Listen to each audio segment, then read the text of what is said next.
കൊല്ലത്ത് ബോട്ടിന് തീപിടിച്ചുണ്ടാകുന്ന അപകടം തുടർക്കഥയാവുകയാണ്. അപകടങ്ങൾക്ക് ശേഷം ബോട്ട് ഉടമകൾക്ക് യാതൊരു സഹായവും ലഭിക്കുന്നില്ലെന്നാണ് പരാതി. വലിയ പ്രതിസന്ധികൾ തരണം ചെയ്താണ് പലപ്പോഴും അഗ്നി രക്ഷാസേന തീ അണയ്ക്കുന്നത്.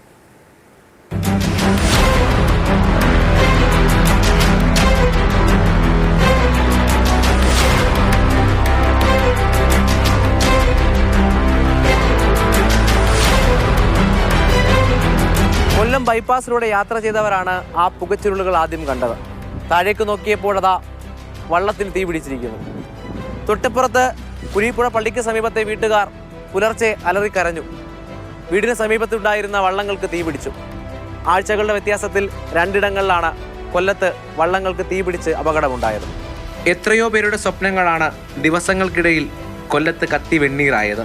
അതിൽ നിന്ന് കരകയറാനുള്ള സഹായം സർക്കാരിൽ നിന്ന് ലഭിക്കുന്നില്ലെന്ന പരാതിയുമുണ്ട് ഇവർക്ക്.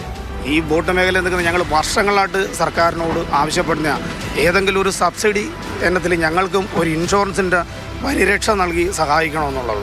ഇന്നോളം ആ ഒരു ആവശ്യം നമ്മളെ പരിഗണിച്ചിട്ടില്ല. കാവനാട്ട് മുക്കാട് ബോട്ടുകൾക്ക് തീപിടിച്ചപ്പോൾ രക്ഷാപ്രവർത്തനം പ്രയാസമായി. കായലിന്റെ ഒരു ഭാഗം കടന്ന ശേഷമാണ് അഗ്നിരക്ഷാസേന തീ അണച്ചത്.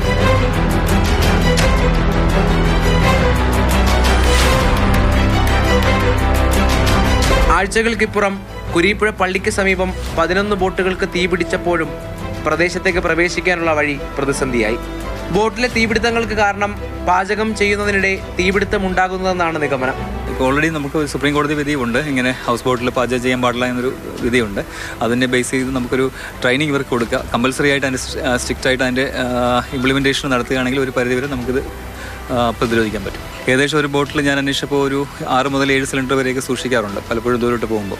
അപ്പോൾ തീപിടുത്തം ഉണ്ടാകുമ്പോൾ ഇത് ബ്ലാസ്റ്റ് ചെയ്യുന്ന ഒരു സിറ്റുവേഷൻ ഉണ്ടാകുന്നുണ്ട്. അപ്പോൾ അത് നമ്മുടെ ഫയർ ആൻഡ് റെസ്ക്യൂ ടീമിന് വളരെ റിസ്ക്കാണ്.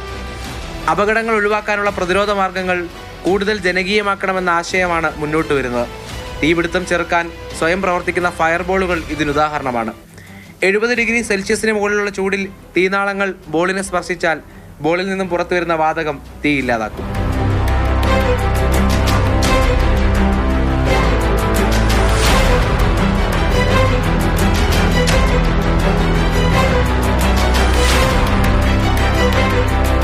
മാസങ്ങൾക്ക് മുൻപ് നടന്ന അപകടത്തിൻ്റെ ശേഷിപ്പുകളാണ്.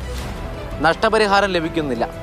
ഇത് നീക്കം ചെയ്യാനുള്ള സാമ്പത്തിക സഹായം ആരും നൽകിയിട്ടുമില്ല. പ്രതിരോധ മാർഗങ്ങൾ കൃത്യമായി ഉണ്ടാകണം. ഒപ്പം നഷ്ടം സംഭവിക്കുന്നവർക്ക് അതിന് പരിഹാരമായുള്ള പണം ലഭ്യമാക്കണം. ഷാനവാസ് ഫരീദിനൊപ്പം രാഹുൽ ജി നാഥ്, മാതൃഭൂമി ന്യൂസ്, കൊല്ലം.